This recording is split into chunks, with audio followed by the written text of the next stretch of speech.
बस 24 घंटे और अमेरिकी राष्ट्रपति जो बाइडेन के कदम यूरोप की धरती पर पड़ जाएंगे। बीते 40-50 सालों में किसी अमेरिकी राष्ट्रपति का यूरोप दौरा इतना अहम कभी नहीं रहा जितना इस बार। पूरी दुनिया टकटकी लगाए देख रही है। नमस्कार, आपका स्वागत है। मैं हूं दिनेश गौतम। नेटो का शेड्यूल टीवी 9 भारतवर्ष के पास है। यकीन मानिए, बाइडेन नेटो के साथ मिलकर वो सीक्रेट प्लान बनाने वाले हैं जिससे रूस पूरी तरह से बर्बाद हो जाएगा। मतलब एक तरफ पुतिन जो बाइडेन के दौरे से भड़के हुए हैं और दूसरी तरफ बाइडेन जो यूरोप में धमक चुके हैं। अब इसका नतीजा क्या होने वाला है पूरी दुनिया के लिए, इस पर करेंगे बातचीत। शुरुआत इस वक्त की सबसे बड़ी खबर के साथ।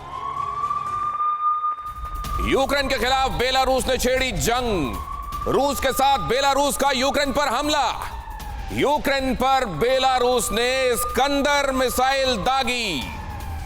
यूक्रेन को टारगेट करते हुए बेलारूस ने मिसाइल दागी, स्कंदर मिसाइल, और आकाश में उसने जो लकीर छोड़ी उसकी तस्वीरें इस वक्त टीवी 9 भारतवर्ष आपके सामने रख रहा है। यूक्रेन पर बेलारूस ने दागी मिसाइल,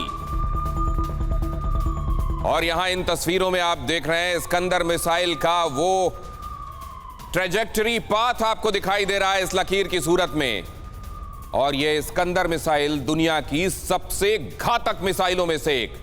न सिर्फ रूस इसका प्रयोग कर रहा है बल्कि बेलारूस की तरफ से भी यूक्रेन को तबाह करने के लिए बेलारूस की धरती से ये स्कंदर मिसाइलें दागी गई हैं। दूसरी अहम खबर देखिए, 28 दिनों की भीषण जंग में यूक्रेन पूरी तरह तबाह दिखाई देता है।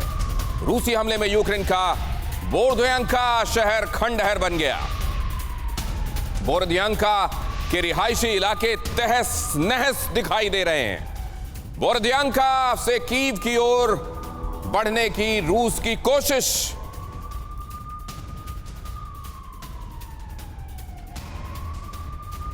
ड्रोन कैमरे में कैप्चर ये तबाही का मंजर। बोरोद्यांका शहर, कुछ ही देर में आप इसको यूक्रेन के नक्शे में भी देख पाएंगे। ये उन महत्वपूर्ण शहरों में से एक जिस पर खास तौर से रूस का गुस्सा बरपा। हर एक इमारत आप देख लीजिए। ज्यादातर इमारत और इमारतों के तबाही के पीछे एक वजह यह भी है कि यूक्रेन में ज्यादातर air defence system top floor से ऑपरेट कर रहा है और उन जगहों को पिन पॉइंट करके रूस की तरफ से अटैक किया जा रहा है। एक और अहम खबर देखिए, कीव पर कब्जे के लिए रूस की बहुत बड़ी एयर स्ट्राइक। कीव के पास इरपिन में रूस ने की भीषण बमबारी। इरपिन में कब्जे के लिए रूस का ताबड़तोड़ अटैक। इरपिन पर कब्जे के बाद ही कीव फतह कर पाएगा रूस। इरपिन में रूसी फौज और यूक्रेनी सेना के बीच जंग जारी है। तीनों अहम खबरें जिसके साथ में आज अड़ी की शुरुआत कर रहा हूं। देखिए, ये तीनों अहम खबरें जो मैंने अभी आपको बताई आपके सामने स्क्रीन पर, उनसे संबंधित तस्वीरें भी आप देख रहे हैं। यूक्रेन के खिलाफ बेलारूस ने छेड़ी जंग। उसने आसमान में वो इबारत लिख दी तबाही की जिसे स्कंदर कहा जाता है। और दूसरी तरफ देखिए, रूसी हमले में बोरोद्यांका शहर पर किस कदर रूस का गुस्सा बरपा है। हर एक इमारत कालिख पुती हुई ध्वस्त नजर आ रही है। और इरपिन पर कब्जे के बाद की फतह कर पाएगा रूस, ये बात रूस को पता है और इसीलिए इरपिन लगातार निगाहों पर है। इरपिन जिसका नाम इरपिन नदी के आधार पर पड़ा है। और यहां यह भी कहा जा रहा है कि यूक्रेन ने इस बात को भांपते हुए इरपिन के जरिए फ्लड गेट्स ऐसे खोले हैं कि जो रूस की सेना को आगे बढ़ने में खासी दिक्कतें पोज कर रहे हैं। कीव की तरफ तो रूस की निगाहें पहले दिन से है। 16 घंटे 14 घंटे में फतह करने का प्लान था, लेकिन कीव जितना रूस पकड़ने के लिए छटपटा रहा है, कीव उसकी पहुंच से उतना ही दूर जा रहा है। ऐसा क्यों हो रहा है? और देखिए किस किस तरफ से यूक्रेन ने वापस अपनी जगहों को हासिल करके कीव को सुरक्षित बना लिया है। अगर आप ये देख पा रहे हैं, उत्तर, दक्षिण, पूरब और पश्चिम, तो यहां पर आपको दिखाई दे रहा है रूस। इधर है वो इलाका जिस पर रूस पहले से ही अपना इन्फ्लुएंस बता रहा है, डोनबास का। और अगर इधर आप पश्चिमी हिस्से की तरफ चले आते हैं तो यहां आप देखिए कीव के करीब में ही माकारीव और यहां बोरोद्यांका, मोस्चुन।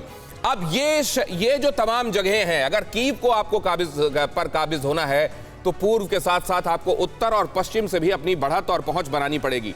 लेकिन माकारीव हो, बोरोदियांका हो, मोस्चुन हो, इन तमाम जगहों पर जहां रूसी इन्फ्लुएंस था पहले, उन जगहों से यूक्रेन ने रूस की फौज को वापस खदेड़ा है और खुद वहां जाकर काबिज हो गया है। और क्योंकि अगर रूस को यहां फॉरवर्ड पोस्ट की तरफ अपने जो उसके ट्रूप्स तैनात हैं वहां तक हथियारों की खेप और रसद लगातार पहुंचाते रहना है, अपनी सप्लाई को बाधा रहित करना है, तो उसके लिए इन शहरों पर लगातार काबिज रहना जरूरी था।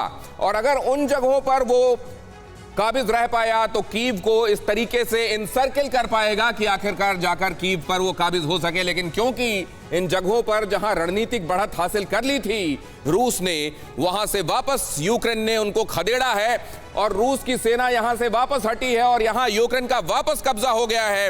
ये न सिर्फ इस जगह पर मनोवैज्ञानिक बढ़त देगा यूक्रेन को, बल्कि कीव हासिल करने का रूस का जो सपना है वो अभी और आगे बढ़ेगा और उसके लिए इंतजार करना होगा रूसी फौज को। यूक्रेनी सेना ने इरपिन बांध पर, जिसके बारे में मैं आपको कह रहा था, फ्लड गेट्स खोल दिए गए हैं। पानी का बहाव इतना तगड़ा तेजी से आ गया है कि रूस की सेना वहां रुक गई है। कीव के पश्चिमी इलाके में रूसी सेना कमजोर पड़ी है। बगैर पश्चिमी इलाके के कीव पहुंचना रूस के लिए मुमकिन नहीं है। जब तक ये पश्चिम वाला इलाका और उधर पोलैंड की तरफ से उसकी मदद, हर तरीके की उसकी इमदाद यहां से आती रहेगी, तब तक कीव को पकड़ पाना, कीव पर काबिज होना रूस के लिए असंभव होगा। और यहां पर इन महत्वपूर्ण जगहों से यूक्रेन ने रूस को जिस तरीके से खदेड़ा है वो यही दिखाता है कि अभी रूस के लिए कीव बहुत दूर है। परवाह देश की, सोमवार से शुक्रवार रात 10 बजे TV9 भारतवर्ष पर।